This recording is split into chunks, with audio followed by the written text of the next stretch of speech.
بسم اللہ الرحمن الرحیم۔ شروع اللہ کا نام لے کر جو بڑا مہربان نہایت رحم والا ہے۔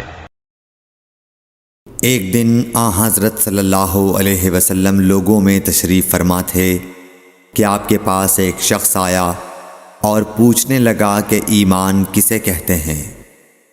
آپ صلی اللہ علیہ وسلم نے فرمایا کہ ایمان یہ ہے کہ تم اللہ پاک کے وجود اور اس کی وحدانیت پر ایمان لاؤ، اور اس کے فرشتوں کے وجود پر، اور اس اللہ کی ملاقات کے برحق ہونے پر، اور اس کے رسولوں کے برحق ہونے پر، اور مرنے کے بعد دوبارہ اٹھنے پر ایمان لاؤ۔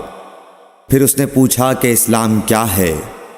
آپ صلی اللہ علیہ وسلم نے پھر جواب دیا کہ اسلام یہ ہے کہ تم خالص اللہ کی عبادت کرو اور اس کے ساتھ کسی کو شریک نہ بناؤ، اور نماز قائم کرو، اور زکوٰۃ فرض ادا کرو، اور رمضان کے روزے رکھو۔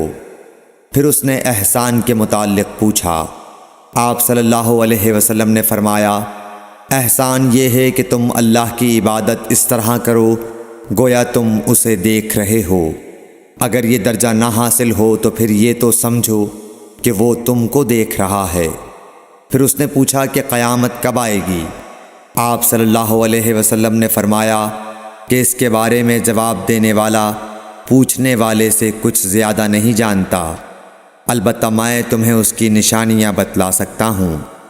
وہ یہ ہیں کہ جب لونڈی اپنے آقا کو جنے گی، اور جب سیاہ اونٹوں کے چرانے والے دیہاتی لوگ ترقی کرتے کرتے مکانات کی تعمیر میں ایک دوسرے سے بازی لے جانے کی کوشش کریں گے، یاد رکھو قیامت کا علم ان 5 چیزوں میں ہے جن کو اللہ کے سوا کوئی نہیں جانتا۔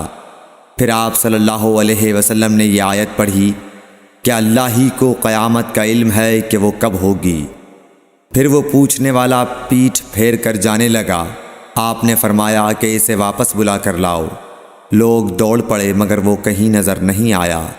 آپ صلی اللہ علیہ وسلم نے فرمایا کہ یہ جبرائیل علیہ السلام تھے جو لوگوں کو ان کا دین سکھانے آئے تھے۔ صحیح بخاری حدیث نمبر 50۔